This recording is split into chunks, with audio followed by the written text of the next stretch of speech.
Hi, everybody. My name is Chris Kildall, and in addition to loving Jesus and loving my family and friends, I also love pickleball and paddleboarding and puzzles, and I really, really love reading.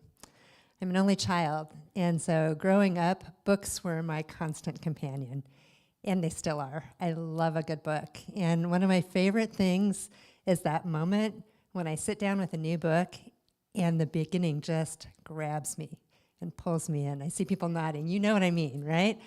A great story doesn't just ease you in slowly. It just pulls you right in from the beginning. It makes you curious, and it makes you want to turn the page and see what's going to happen.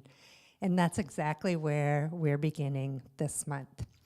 Because Genesis is the beginning of the greatest story ever told in history. Because it's not just about history, it's about his story. In our Sunday sermon series, we've been talking about how the Bible isn't a collection of disconnected books. It's one unified story. And from beginning to end, it's telling us about one single cohesive story of God, who God is, what he's done, and his relationship with us.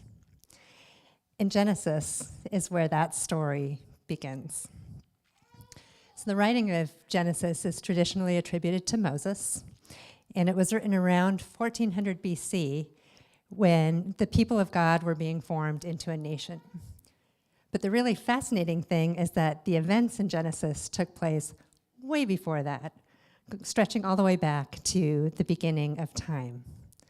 And like any great epic story, it takes place over a wide geography, from Eden to Mesopotamia to Egypt, and it covers generations of people as God begins unfolding his plans. It starts broadly with the first 11 chapters being about God and the world, and then chapters 12 through 50 zoom in, and they're about God and Abraham and his family. The book also introduces us to many key figures who you're probably already very well acquainted with if you've read any of the Bible stories. People like Adam and Eve, Noah, Abraham, Jacob, Isaac, Joseph, names that you know really well. But these aren't just individual stories.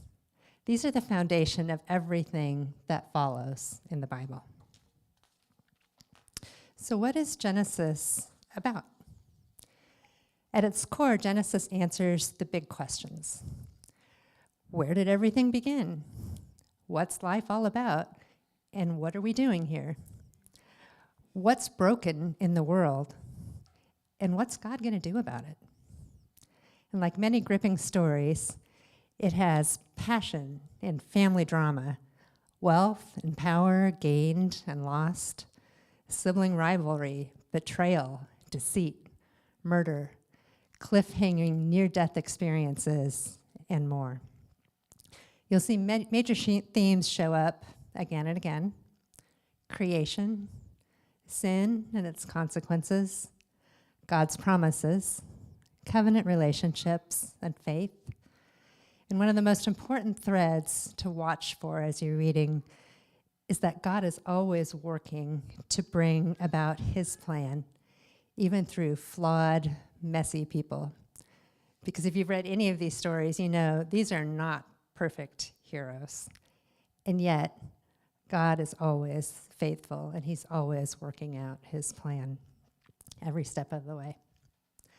So, why invest our summer studying Genesis? Because if we don't understand the beginning, we're going to miss out on the depth of everything that comes after. Genesis sets up the entire storyline of the Bible. It explains why the world is broken. It introduces God's promise to restore and to redeem. And it shows us the beginnings of a relationship between God and his people. But it's not just about understanding the past. Genesis also helps us understand ourselves, who we are, our identity, our struggles, our need for God. and the incredible reality that he has been pursuing his people from the very beginning. And true to form of our great beginning, Genesis leaves us hanging with future promises, pulling us in to turn the page and find out how they'll be fulfilled. So as we step into the study, I invite you to approach it like you would a great story. Come with curiosity. Pay attention to the patterns, the promises, the tension.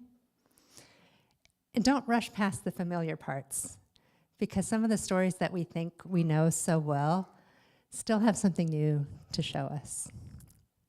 Because this just isn't just the beginning of a book, it's the beginning of everything.